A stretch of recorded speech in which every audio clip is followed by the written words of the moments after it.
Eric, kamusta? Yan, okay na. Eric, kamusta being a part nito? Kumbaga, hindi lahat ng artista may mga ganitong pagkakataon para makatulong. Opo, diba? Napakasaya ng puso ko sa kabila ng, tulad nga ng sabi ko kanina, sa kabila ng kalungkutan, yung brokenness na nararamdaman ng puso ko dahil sa pagkawala ng pinakamamahal kong mga tao sa buhay ko. Nasuklayan ito itong advocacy na to na to give back, na makatulong po doon sa mga taong nangangailangan, doon sa mga taong naranasan, tulad ng naranasan po ng mga magulang ko nung mabubuhay pa sila. So yun po yung nakakapagbigay sa akin ng purpose ngayon to keep going, and sila po yung parang naging isa sa mga inspiration ko to move forward. Eric, is there any fear on your part? Kasi parang your both parents na parang may cancer, di ba? Ikaw ba, how do you take care of yourself na para maiwasan mo yung ganung sakit? Kasi di ba minsan on genes parang ganun diba? Well, I rebuke that in Jesus' name. Kasi syempre ayaw nating maranasan yung tulad ng nararanasan nila kasi napakahirap, and witnessing the suffering of both my parents talagang unbearable. It's really, really painful to see them suffer that much. And ayaw natin yung mangyari sa ating lahat. So, ako, gusto ko lang din iparating at kumbaga sabihin sa lahat ng tao na to take care of ourselves also. Eat healthy, exercise regularly, yung check-up, di ba? Yung check-up na regular check-up, annual check-up, yung mga pangangailangan natin physically, kailangan natin yan. So, wag po tayong matakot. Wag po tayong matakot na pumunta sa doktor. Wag tayong matakot na magpakonsulta kung may nararamdaman tayo. Kasi totoo yun, prevention is better than cure. So, Eric, kasi yung mga ikinuwento mo kanina kung gaano ka naging mabuting anak sa mga anak. Ano namang may papayo mo sa mga anak na nagkakaroon ng misunderstanding sa mga magulang, and pinatatagal yung misunderstanding, hindi nagkakaunawaan? Hindi ko naman sila masisisi kasi wala ako sa lugar nila, di ba? Because kung tatanungin niyo ako, I was really close to both my parents. Yung pamilya namin, para kami magbabarkada. Kung meron man silang mga hindi pagkakaunawaan, especially with their parents, sila na yung unang bumate, sila na yung unang mapagkumbaba, dahil unang-una sa lahat, utang natin yung buhay natin sa kanila eh. Kung meron man silang mga ugali na hindi natin nagugustuhan, siguro tayo yung mas magbigay ng understanding. Kasi at the end of the day, anak lang tayo, magulang natin sila. So, ayun. Chef, na-mention mo kanina na na-sideline yung personal life. So, ano ba mga plano mo as to your personal life? Yes, of course, to continue with my singing, producing concerts, albums, to inspire other people with, of course, with my partnership with Anchor of Hope and Strength. And I hope na makilala ko na yung The One, yan ang gustong, yun ang hinihintay ni Ate Reggie, The One. Parang syempre naman, hindi rin yung magandang mag-isa, diba, sa buhay. So, hopefully, I'm really praying in the near future na magkaroon na rin po ako ng sarili kong pamilya. Tanong, ready ka na ba? Sa ngayon, mentally, emotionally, I am not ready yet. I'm not ready yet because I'm still recovering from the loss of my parents. Pero alam ko, kasi kasama yan sa dasal ko na nadadating ako dun sa time na makifeel ko na yung readiness. Hindi ba kasama sa regrets mo na nawala yung parents mo, na wala ka pang ipapakilala? Right, girl? Hindi naman, siguro kasi may purpose ang lahat, may reason ang lahat ng bagay.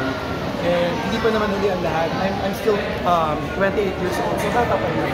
Eric, don't not pray kay God, kailangan specific. So, ano yung mga hinihingi mo na qualities or dun sa The One? Siyempre maganda. Kasi gusto mo namang gumising ng every morning na maganda yung nakikita mo, di ba? Hindi, to be honest. Siyempre yung mauunawaan yung trabaho ko at makakasundo ko at makakasundo ng personalidad ko. Makakapag-adjust ako and at the same time makakapag-adjust siya sa akin. Kahit showbiz kung sino man yun, kung kahit sino, hindi na ako mamimili. Choosy pa ba ako? Basta maganda. Choice ka na. Kailangan ba beauty queen? Pwede rin. Pero Kailangan maganda at maganda ang kalooban. Eric, dito sa concert mo, ano, parang first time nyo ba magkakasama ni Sherin sa concert? First time po namin. Diba? First Parang time ko siyang mag-guest sa concert ko na ganito kalaki. So, hintayin po nila yung maraming magiging pasabog namin dalawa. Exciting yun. Alam mo bang ano, parang nung na-interview namin si Sherin before, sinabi niya na para talagang nagtampo siya, na ikaw yung nanalo at siya hindi. Kasi kayo yung magkalaban that time eh. Pero during that time ba, balikan natin yung unang-unang time na nanalo ka at nandun si Sherin. Kinonsole mo ba? Kumbaga inano mo ba siya? Parang nag-reach out naman ako. Nag-reach out ka sa kanya. And at the same time, na uunawaan ko naman kung saan siya nagkagaling. Because from someone who has been on top, tapos biglang nung grand finals, parang biglang nawala yung pangarap. Kahit ako naman po yun, hindi magiging maganda yung mararamdaman ko. And I truly understood kung saan siya nanggagaling. Pero ngayon siguro naka-move on na lahat ng fans namin. So this is the perfect time for us to have a reunion. Parang gusto ko siyang sabihin na reunion showdown. But hindi naman siya showdown, more on gift para sa aming mga fans. Kasi sa ASAP naman before, nag-showdown naman na din kayo talaga. So Pero perfect timing na ngayon, bumalik na rin siya dito. No? I'm excited for you to see our production of it. Eric, kumustahin ko lang yung... Paano nagre-react ang mga audience sa'yo ngayon, yung mga parents? Kasi ang dami mong pinaiyak eh, di ba? Parang dumami ba ang gustong maging nanay? Alam mo, pag po nagbabasa ako ng mga comments doon po sa mga vlogs na nagawa ko with Miss Karen Davila, with Kuya Oji, with Ma'am Corina, grabe po yung mga nababasa kong same experience, kung ano po yung experience ng pamilya ko, kung ano po yung experience sa mga magulang ko. So at the same time, natuto po ako sa kanila rin, na alam ko na doon sa journey namin, hindi po ako nag-uisa. And at the same time, yun nga po, totoo po yun, parang ang dami pong gustong maging anak ako. So natutuwa naman po ako, and it's really, I'm flattered kasi nakakatuwa na siyempre, kahit pa paano, ngayon, orphan na ako, di ba? So, pwede niyo pa akong ampunin. Eric, kumustahin ko lang yung relationship niyo ni Angeline. Di ba parang ang tagal-tagal na in your 20 years, kasama mo na si Angeline. Kumusta na after na, hindi, saan ko sa'yo hindi ka nagkatuluyan? Oo nga, kami abangan yung vlog namin ni Angel. meron? Meron. Kaya abangan ko yung vlog So, sa'yo. kumusta na? Siya, Alam mo, syempre, may sarili. we're really good friends. Masyado akong masaya para sa kanya. Masaya ako, kasi pangarap niyang magkaroon talaga ng anak, magkaroon ng pamilya.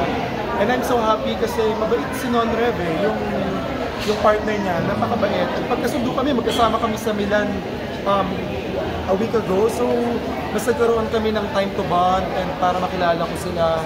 Masaya ako, wala akong bad blood about kay Angeline, kung ano man yung mga hindi na natuloy before, wala po sa amin. So, ito yun yung first time na nakaband mo si Non-Rev? Yes. Okay. Nang matagal. So, hindi ba nagkaroon ng ilangan? Siyempre, Walang knowing na may ganun. paskay ni Angel. Walang ganun. Hindi ka ba nainggit kay Angelo na siya may anak na? Ikaw parang... Siguro kanya-kanyang ano lang yan, kanya-kanyang time, kanya-kanyang panahon. And I will have my time. Nabanggit ni Yeng na may nagawa raw siyang kanta para sa'yo. Isa ba yun sa mga maririnig? This is going to be the first time na maririnig nila yung kantang yun. Yun yung kwento ng buhay ko. Nag-uusap kami, nag-iiyakan kami habang ginagawa namin yung kanta. Siya yung sumulat, nilapat niya sa melody na gusto niya. Napakagandang awitin na maririnig nila first time sa concert. Sobrang ganda. Sobrang ganda po. Abangan po nila. Anong sinabi mo sa kanya nung una niyang pinakita sa'yo yung lyrics, yung kanta na binigay? Naiyak kaming dalawa. Iyak kami kasi na-reminisce namin kung ano yung pinagsimulan ko. Kasi kahit pa paano, pareho kami ng pinanggalingan, singing contest. So, pareho kami ng nararamdaman, pareho nakaka-relate kami din sa sitwasyon na yun. So, napaka-espesyal ng awitin na yun para sa akin. Pareho pa kayo nawalan din ng... Tapos nawalan din siya ng mom. So, mahirap para sa aming dalawa. And at the same time, na naisulat niya sa napakagandang awitin yung nilalaman ng puso namin. Especially ko. Sino sa mga friends mo yung talagang natakbuhan mo nung time na talagang ready mo down? Napakarami. Yung mga kasamahan ko sa ASAP, yung mga guests ko, si Angeline, si Yeng, si Darren, hindi nila ako iniwan. Sila Kyla, sila Jason, nandiyan sila para sa akin. Yung mga icons natin sa ASAP, grabe yung suporta nila. And of course, my friends off-cam, yung management ko, cornerstone, ABS, talagang grabe yung suportang nakuha ko sa kanila during the time na down talaga. Siguro yung mga ganyang blessings, no? Kasi sabi nga pa, when you honor your parents, yung reward, meron talaga. And ako po, ang hiling ko lang sa Panginoon, yung mas bigyan niya pa po ako ng mas mahaba pang buhay para maging instrumento to be of help to people na na-experience ko tulad ng na-experience ng magulang ko. Eric, may gusto ko pang makakolab sa mga singers na. Yung hindi mo pa nakasama. Siguro international na lang. International. Oo, parang kasi lahat na halos Level up na. Gusto ko makakolab si Miss Mariah Carey. Wow! Sa anong song? Wow. Sa anong song? Bagong song sana, di ba? Mas maganda. That's one of my dreams, of course. Kasi batang 90s ako eh.